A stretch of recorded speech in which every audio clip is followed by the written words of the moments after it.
There are moments when a care plan looks completely aligned and family fully agrees with the care plan. Hospice at home, comfort focused care, discharge tomorrow. Everyone nods. The room feels aligned. And yet, something feels heavy. Not because you disagree with the plan, but because you're not sure you can carry it out. That tension matters because agreeing with a plan does not automatically mean it's sustainable. And when sustainability isn't assessed early, strain usually show up later, often in the form of a crisis. If you're seeing me for the first time, my name is Judy. I'm a hospice and palliative care nurse practitioner and a caregiver educator. I created Care Navigator to help families think through serious illness discussion and decisions in a way that holds up in real life. This video is for education and support only. It does not replace conversation with your healthcare team. I recently worked with a patient who wanted to go home on hospice. Her daughter agreed. She wanted her home too, but privately, she was afraid. Not of hospice. She was afraid of how many hours of care it would require, afraid of whether she would keep her job, afraid of whether she could physically sustain it. This wasn't conflict.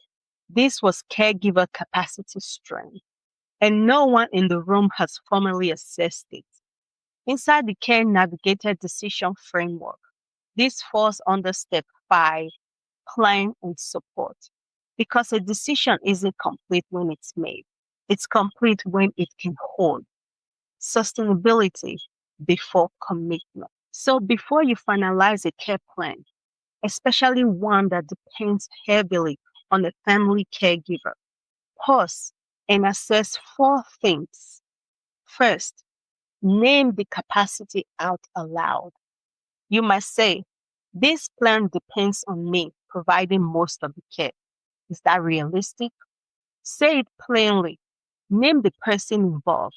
Don't imply it. Then ask the practical question. How many hours per day will this require?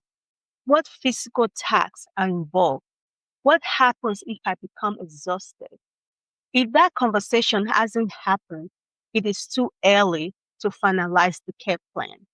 Second thing I would like for you to ask, look at the location intentionally where the care is going to take place. If home is the goal, ask, what support must be in place before discharge? Not after discharge, but before.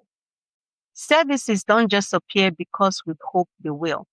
Equipment does not deliver itself. Nighttime crises don't manage themselves.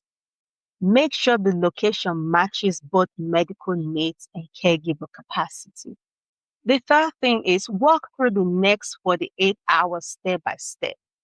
Before leaving the meeting with the healthcare team, say this.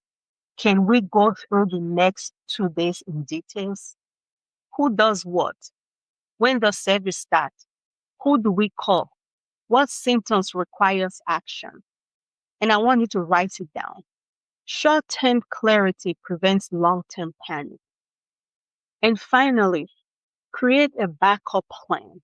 Say the full sentence. If this happens, then we will do this.